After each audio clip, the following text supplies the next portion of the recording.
Okay, so if you're not familiar with Estepona, Estepona is in the Costa del Sol. You can go back to one of my previous videos and I shared all about the Costa del Sol and the different towns and things that make up the Costa del Sol. So just a really high level walkthrough. So Malaga is the main city in the province of where we live currently. We are about a 50-minute drive in the car from Malaga, the city, to Estepona. Estepona is its own little town, or I guess it's a city technically, but it's small, and it does have a main street. It does have the sea, so it's right on the Mediterranean, just to picture it. The doctor's office that I take the boys to for just like a simple checkup is right on the Mediterranean Sea, so it's very dreamy. It's a very quaint Spanish city town. I need to look up what Estepona is so we can get to the bottom of this. I don't want to keep saying it's a town or a city. Let's see. Okay, it is a town, not a city. Okay, good. So that takes care of that. So what I love about Estepona is it's very authentically Spanish, especially compared to a lot of the towns in the Costa del Sol. So for example, Calahonda is an example of one that in the Costa del Sol feels very non-Spanish to me. It's very British. There's a British church there. You can go to like a meat and what do they call them? Like a minced pie shop in Calahonda. It's very British living. And that's fine if that's your community. There's a lot of Brits that live in the Malaga province in general, but it doesn't necessarily feel authentically Spanish when you're in Calahonda. And that's what I like more about Estepona. Estepona feels very authentically Spanish. There are many Spanish families that call Estepona home. There are also a lot of visitors that call Estepona home. So we'll get into kind of the culture in a little bit. But some of the pros that I love besides like obvious things like who can say their doctor appointment is on the Mediterranean Sea? It's just beautiful. It's sleepier than big cities. So I like that about it. It's slower paced, like having lived in Madrid or, being in Malaga City. It's very busy. You have the train, you have major international airports. In Estepona, you don't have an airport. So you have to drive the 50 minutes to go to the Malaga airport. There's no train capability. So if you want to be connected by rail, you'd have to go back to Malaga to go on your trip. So you are a 50-minute drive away from any action, say. But Estepona itself is surrounded by some beautiful other towns that you can visit on day trips by the car or bus. Like Manilva has some of the most beautiful waters of the Mediterranean we've seen, including the Canary Islands and the Balearic Islands. I'm trying to think of some others. People love Soto Grande. I don't love it as much as they do, but people love Soto Grande. And actually, Estepona is the gateway into Cadiz. Cadiz is one of our most favorite provinces in Spain, just such a beautiful area of Spain, on the water, but just the oldest historic city, such a cool fortress city. And so if you're not familiar with Cadiz, you should visit. So Estepona has its perks. It has a lot of fish markets. There is the port there where a lot of people bring in either seafood restaurants or you can buy fresh fish for baking on your own. And so I really like that about Estepona. I also really like that you can find a lot of the shops like A La Hop and JD Sports and like some of the things that our family does shop at. You can walk the shops of Estepona and it just feels very authentically Spanish. You can walk the calles in Estepona and turn the corner, see some of the most beautiful Christmas lights at Christmas. You can also walk into mom and pop kind of restaurants and find a gem every now and again.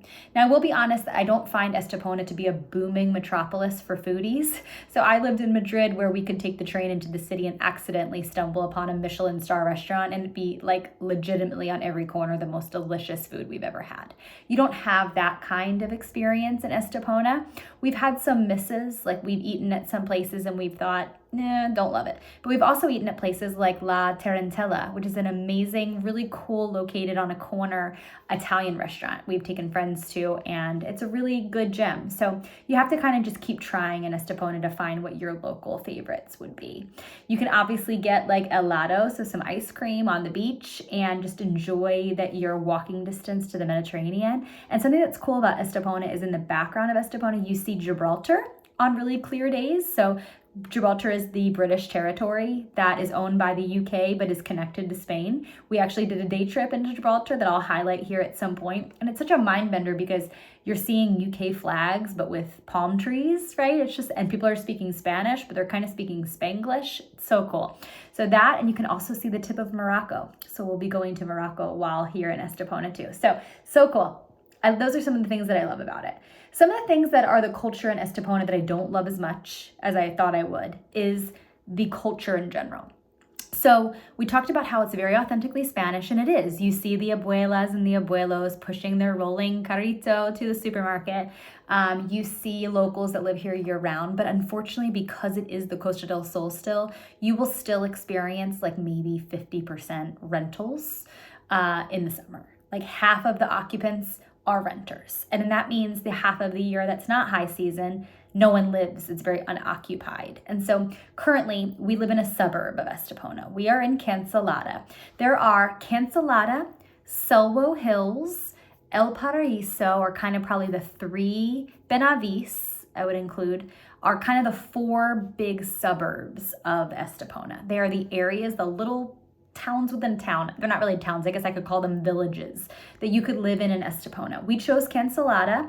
Cancelada is a good combination of old historic Spanish, lots of local Spanish families, but then also new construction and lots of visitors in the summer. So pros and cons in both of that sentence. But what I love about the culture is that can find authentic Spanish towns, but what I don't like about it is that it's very international. So something that no one told me about specifically Estepona is that like Calahonda, how I didn't like that there were the British pie shops and things because we are in Spain, it feels very international. So our kids that go to International American School here in Estepona, they have kids from all over the world in their class, which is so cool. They have kids from Russia, they have kids from Greece. I mean, we could say any country. It's mostly Eastern Europe, like Russia or Ukraine, bunch of different countries. But at school pickup, I actually rarely hear Spanish. I mostly hear Russian. And so it just makes you do a double take. Like, wait, where am I? I'm by the sea and it's Spanish, but I'm hearing Russian, right? So that wasn't something we experienced when living like in Madrid, for example, where it was mostly Madrileños or Spanish speakers. So that's just one thing that I've noticed that's majorly different about the culture that I don't prefer is I like our kids being exposed to diversity, but something that I don't love is that we're hearing less Spanish. And because this is such a tourist city or town, I learned, people switch to English on the ready. So you could be trying to learn Spanish like my husband and I, and the second they see red hair and green eyes, they're going to switch to English because most people here work in tourism, so they have to be able to speak English. So that have just been a couple of the challenges that we've faced. I think, and thinking about Estepona, if you are someone that's making a move, I love the idea of starting in a public school here, especially if your kids are young enough, because they will be immersed right in Spanish. Andalusian Spanish is difficult. It's not like the Spanish that you hear in Madrid. It's very fast. It's almost sung. So I'll give you an example. When I was at the gym the other day partnering with an Andalusian Spanish woman, she asked, do I have one more or two more of the back squat reps she was doing? And instead of saying uno más or una más, like I would say in Madrid, I said una más, una más. It's almost like I sing it and I drop the last letter of my word. And I had a couple of people say, wow, you're speaking Andalusian Spanish now. It just kind of seeps into you. I have Landon speaking it like that. He says, buena, buena, buena, gracia, gracia. He doesn't say the S anymore. Sin ese. And so just know that going into public school will help your young kids immerse right into the language. It's Spanish, right? It's all Spanish, but the dialect of Spanish or the accent of Spanish that's spoken, and will help them immerse into that quicker. So older kids, there are other options of schools in Estepona. There are British schools right on the outskirts of Estepona and Marbella area. There are the American school that we go to. There are concertados. There are public schools. So you have a lot of options in the Estepona area.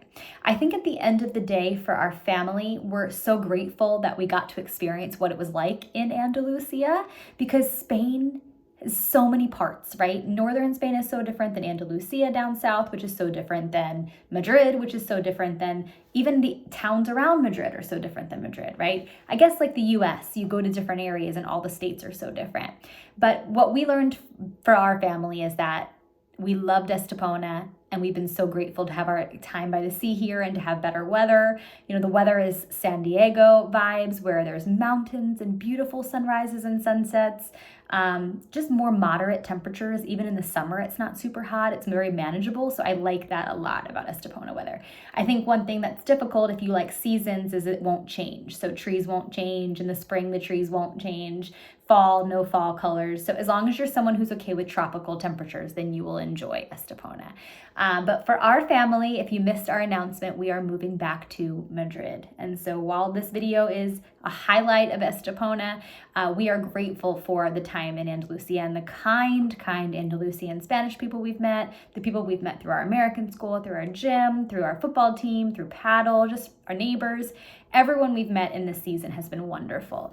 But we learned as we were thinking of putting roots down here in Estepona to call this long-term our home, that Madrid is home. And so we will be moving back to Madrid and buying a home in Madrid for moving back after the school year. So we are just soaking up the time and the days that we have left in Estepona in the sunshine, because we know we'll be missing that.